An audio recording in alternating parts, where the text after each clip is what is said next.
We all waited when I felt something lick me.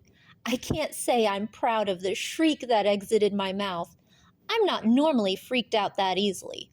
I quickly opened my eyes to see the purple flash had stopped long enough to lick my hand again. Horror, fear, disgust, confusion, surprise, awe. So many emotions, so little time. The purple flash was more of a lavender color, with shiny scales that covered its round little body.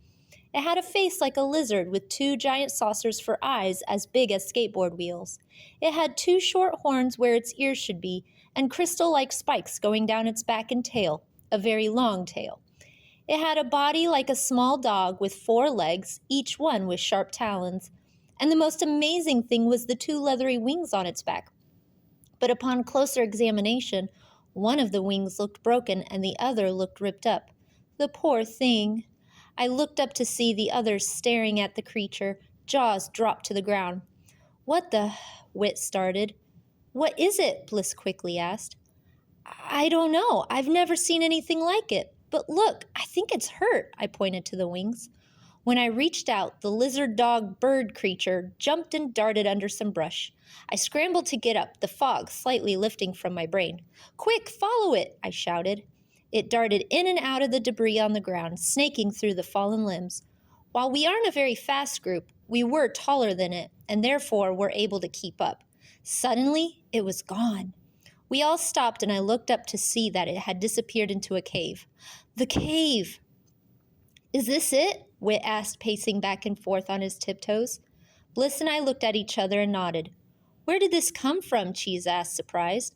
I forgot we hadn't told Cheese about the portal. Before I could say anything, Wit and Bliss had already entered the cave. I headed into the cave after them, and Cheese followed behind me. We squeezed through the narrow tunnel and into the glowing cavern. Wit and Cheese took a minute to fully appreciate the beauty of the glowing before we noticed random patches of moss started glowing here and there. As our eyes adjusted, we could see our little friend darting around on the cavern floor, jumping up and snapping at fireflies. "We should name it," Cheese declared. "Blaze," suggested Wit, making a weird whooshing noise with his mouth as he wiggled his fingers like flames. "How about Precious?" recommended Bliss, hugging herself.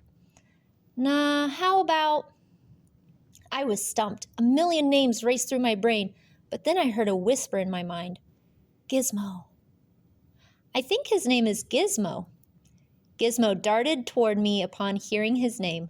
I don't know how I knew, I just felt it. And that wasn't the only whisper I could hear. There was that sound again, like the whisper of wind in the trees. I looked in the direction of the sound, and there it was, the light.